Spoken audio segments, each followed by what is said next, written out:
The Snow Frog's Vow: How Suffering Becomes Enlightenment. Hey everyone, have you ever stopped to consider this? Is it possible that the deepest, darkest suffering in our life could actually be the path leading us toward perfect enlightenment? Today, we are going to share a story that is absolutely shocking in the best way possible. It has the power to completely flip your understanding of the word pain upside down. This is a story about how the most brutal harm can be transformed into the greatest source of power. Let us go straight to the core of the issue. Doesn't this sound just a little too incredible to be true? A living being is eaten alive. How can an act of such extreme violence lead everyone involved, including the perpetrators, to total liberation? This seemingly impossible question is the mystery we are going to unravel together today. Where does our story begin? It begins at the moment the Buddha walked into Deer Park. Waiting there were 5 of his former companions, men he had previously practiced austerities with. When they saw the Buddha approaching in the distance, they exchanged a knowing glance. They thought, so it's him, let us all ignore him. Agreed, no one stands up. They made a pact to give the Buddha the cold shoulder. But then, something strange happened. As the Buddha's footsteps drew nearer, an indescribable sense of majesty and compassion radiated from him. Their bodies simply stopped obeying their minds. The pact they had just made was completely forgotten. They involuntarily stood up to welcome him, helped arrange his seat, and even brought water to wash his feet. Even though these 5 Bhikkhus monks still felt a little awkward initially, the Buddha very compassionately said to them, "You see, the methods you've been using for your cultivation have gone off track. One path leads to too much comfort, getting lost in pleasure. The other path leads to too much pain, extreme self-torture. Neither of these roads can lead you to true liberation." Then the Buddha expounded to them the middle way, the path that is neither painful nor pleasurable. These words were like a ray of light, instantly illuminating the confusion they had held in their hearts for years. The knot inside them was immediately untied. They instantly prostrated themselves on the ground, begging the Buddha to teach them the deeper Dharma teachings. Then a miracle happened. These 5 Bhikkhus immediately attained the stage of arahantship liberation. And they weren't the only ones. At that very moment, Bao and celestial beings David, who were present, also simultaneously attained the sacred fruits of the path. The Bhikkhus observing this were absolutely stunned. They felt that the Buddha's Dharma was simply too inconceivable. But the Buddha just smiled and followed up with an even more stunning statement. He said, "It is not just in this lifetime that I have satisfied them with the Dharma. In the incredibly distant past." Wait, flesh and blood? What does that mean? What breathless, heart-stopping story is hidden behind that single phrase? Now let us turn back the clock to a time long, long ago. In a deeply serene forest lived a very kind-hearted snow frog. His compassion was pure. He never harmed any small living being. Every day he ate only plant roots and fruits, and he lived in harmony with all creatures. But one day, this serenity was shattered by a brutal hunter. The hunter caught the snow frog and did something unspeakably cruel. He peeled the skin off the snow frog in one piece while the frog was still alive and then tossed the frog onto the ground like garbage. Think about that image. The snow frog was enduring pain that is completely beyond our imagination. Every inch of his flesh was exposed to the air. It was a state of being truly unable to live, yet unable to die. In this extreme agony, the snow frog used his last ounce of strength to struggle and hop beneath a great tree, hoping to catch his breath in the shade. At that exact moment, a passing ant discovered this bloody, completely defenseless feast. The ant didn't stop. It immediately turned around and ran back to its nest at top speed. What was it going to do? The next scene is enough to make anyone's skin crawl. All Bao ants, like a black tidal wave, poured out of the nest. In an instant, they completely covered the snow frog's body, beginning to frantically eat his flesh, which had no skin left to protect it. What kind of torture is this? It was essentially rubbing salt on a wound, and then stabbing it with thousands of needles. This was literally a living hell. Okay, now let us all stop and think for a moment. If it were us who encountered this situation, first being skinned alive, and then being eaten alive by batting, ling ants under this double execution, what would arise in your heart?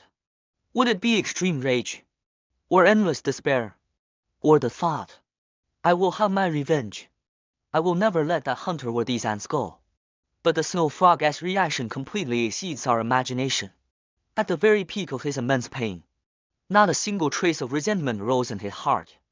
Instead, he thought, I would rather sacrifice my own life than ever harm a single living being.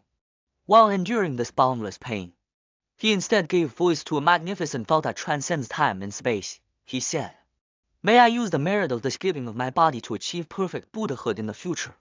Now I first use my flesh and blood to let them eat their fill. I hope that after I become a Buddha in the future, I can use the Supreme Buddha Dharma to satisfy their wisdom, so that all of them can attain the eternal sacred fruits. As the story aches this point, is it all starting to make sense? The cause planted in the past, and the effect we saw at the beginning of our story. The invisible line between them is now clearly connected. This great vow, which spanned countless lifetimes and deaths, finally flowered and bore fruit at that moment.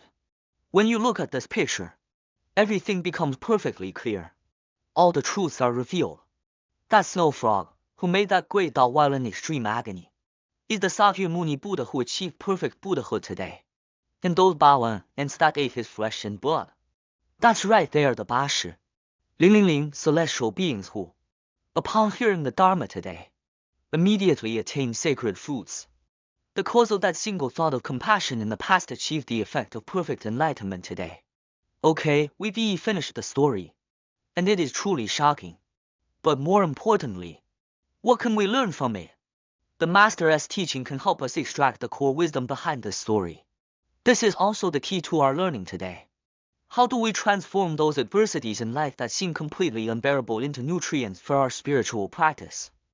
This is the most subtle and critical part of the entire story, transforming your mindset.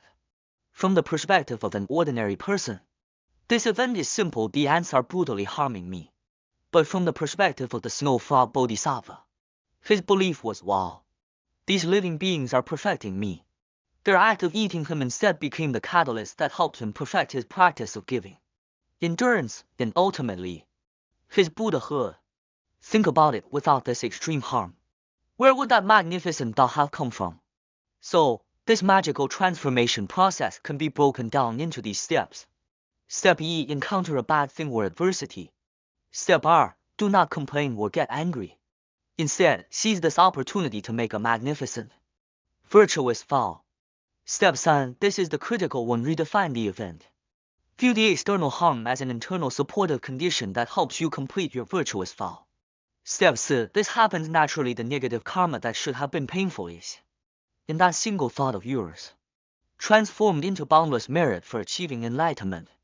Okay, now that we understand this amazing mental strategy, the most practical question arises, how do we apply this wisdom in our daily lives? After all, it isn't likely we will ever actually face being skinned or eaten by ants, right? Hey, that is an excellent question. And I am sure many people feel the same way. Someone asked the Master, when someone says a few words I don't like to hear, I feel distressed for days. I just can't get over that hurdle in my heart. How should I practice? Isn't this the exact situation we might encounter every day at the office or at home? The Master's answer hits the nail right on the head. First, you need to realize that the feeling of distress is just an emotional affliction. It is not the real you. Why is it distressing? Because in our hearts, we are very attached to sweet words and compliments. So, as soon as words that aren't sweet arrive, affliction naturally pops up. More importantly, you need to see the truth of the situation. Other people's words are finished as soon as they are said. They are temporary.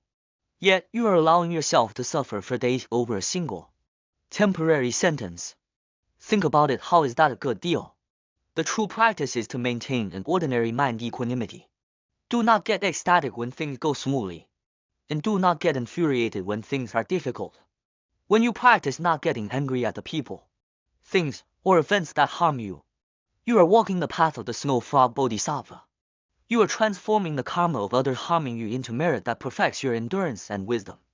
So, after listening to the story today, let us take this inspiration back to our own lives. The next time you feel misunderstood, criticized, or harmed, what will you choose to see? Will you see an enemy who is harming you? Or will you see a Bodhisattva who is giving you an opportunity to practice transforming your mindset? and to perfect your compassion and wisdom. This choice, in reality, rests entirely within a single thought of our own.